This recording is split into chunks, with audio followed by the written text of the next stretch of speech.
The chaos in the Blackwood mansion was visible from a mile away. Sophia Blackwood, CEO of Blackwood Enterprises, looked like she'd been through a hurricane, hair disheveled, coffee stains on her silk blouse, and somehow wearing mismatched shoes. The kitchen resembled a disaster zone with smoke billowing from the toaster and pancake batter splattered across the marble countertops. "Breakfast is almost ready," Sophia called out, her voice betraying exhaustion. 2 sets of footsteps thundered down the hallway. The twins arrived, already locked in battle. "We're wearing blue today," declared Noah, adjusting his blue bow tie with the confidence of a tiny businessman.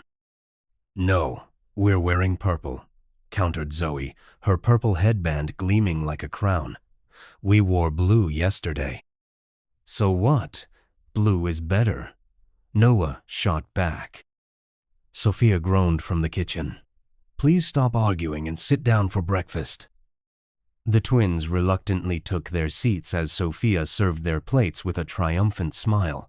1 bite was all it took.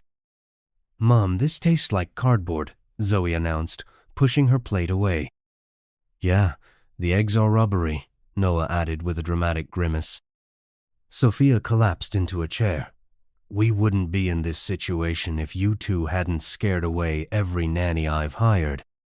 "They didn't understand we're special," the twins replied in unison. Across town in a cramped apartment complex, Jackson Taylor stared at the eviction notice in his trembling hands, 3 months behind on rent. His world had crumbled so quickly, from respected elementary school teacher to unemployed and alone in just 8 months.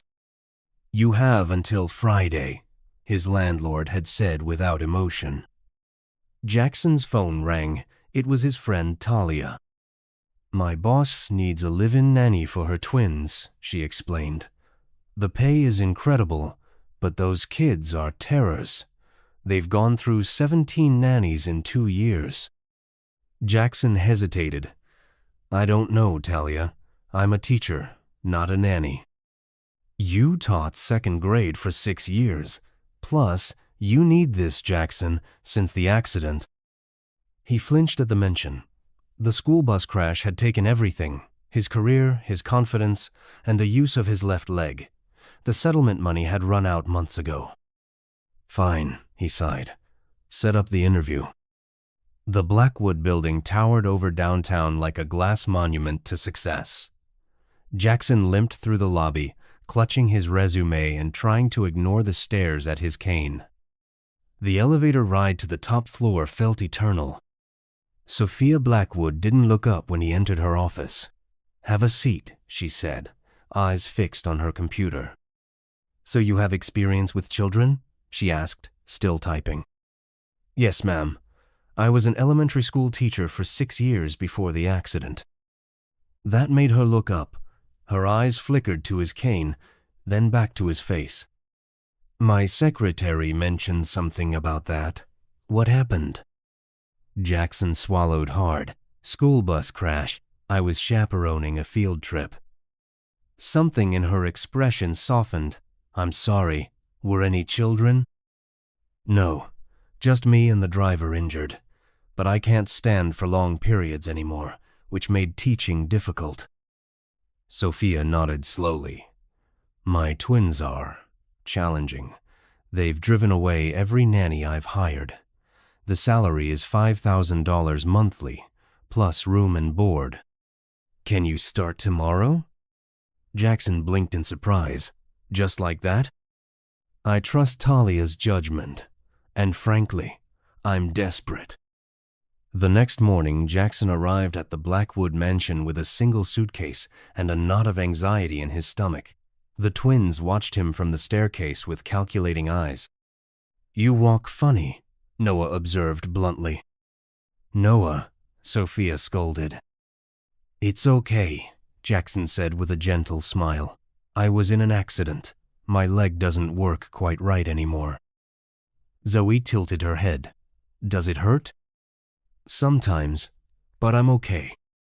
The twins exchanged a look that Jackson couldn't decipher. His first week was warfare. The twins hid his cane, put salt in his coffee, and refused every meal he prepared. They answered his questions with silence and met his smiles with scowls. On day 5, Jackson limped into the kitchen to find his cane missing again. Pain shot through his leg as he searched, frustration building with each step. When he finally found it inside the pantry, something inside him broke. He gathered the twins in the living room, his expression uncharacteristically stern. "I understand you miss your father," he said quietly.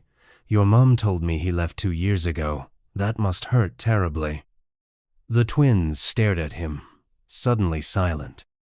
"But taking my cane isn't a prank. It's my legs. Without it, I'm in pain. Real pain." His voice cracked slightly. "I'm here to help, but I need you to stop hurting me, to push me away." Zoe's eyes filled with tears. Dad said he'd come back, but he never did. "And then all the nannies left, too," Noah added, his voice small. Jackson nodded. "I know, but I'm not going anywhere unless you really want me to. Do you?" The twins looked at each other, then back at him. "No," they whispered. That night, Jackson found a crudely drawn card slipped under his door. Inside were the words, "Sorry about your leg," surrounded by hearts and stars. The next morning, the twins ate the pancakes he made without complaint. By the end of the second week, they were showing him their homework and asking for stories before bed.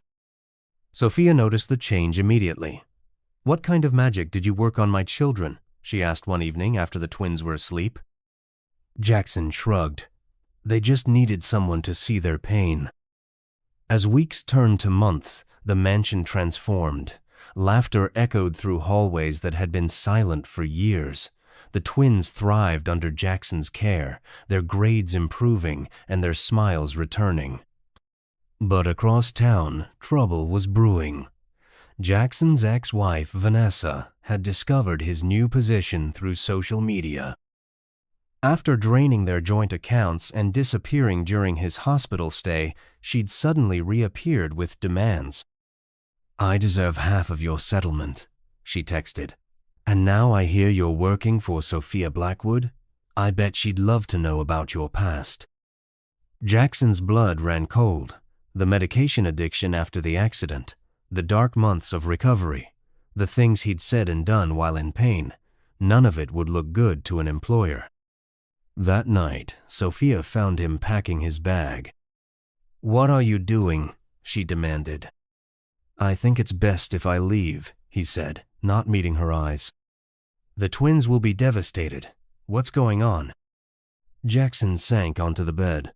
"My ex-wife is threatening to tell you things about me, things that happened after my accident." Sophia crossed her arms. "Like what?" "I became addicted to pain medication. I went to rehab. I'm clean now, but—" "Stop," Sophia interrupted. "Do you think I didn't run a background check? I knew all of this before I hired you." Jackson looked up in shock. "You knew?" "Of course I knew. I also know you voluntarily entered treatment and have been clean for over a year. You're not the only one with a past, Jackson." She sat beside him. "The twins need you." She hesitated. "We need you." The next day, Vanessa showed up at the mansion gates, demanding to see Jackson. Security called Sophia, who came down herself. "I'm Jackson's ex-wife," Vanessa announced. "Did you know you hired an addict to watch your children?"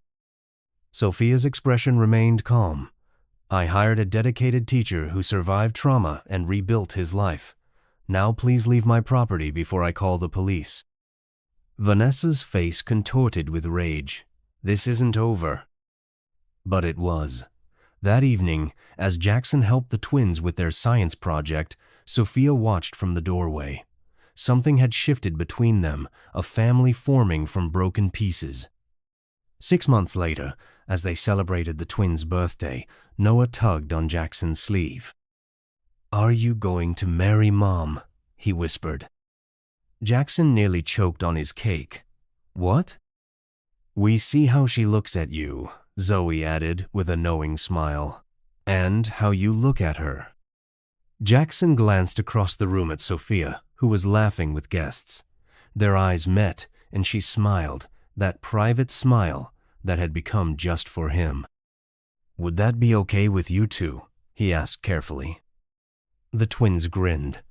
"We've been planning it for months."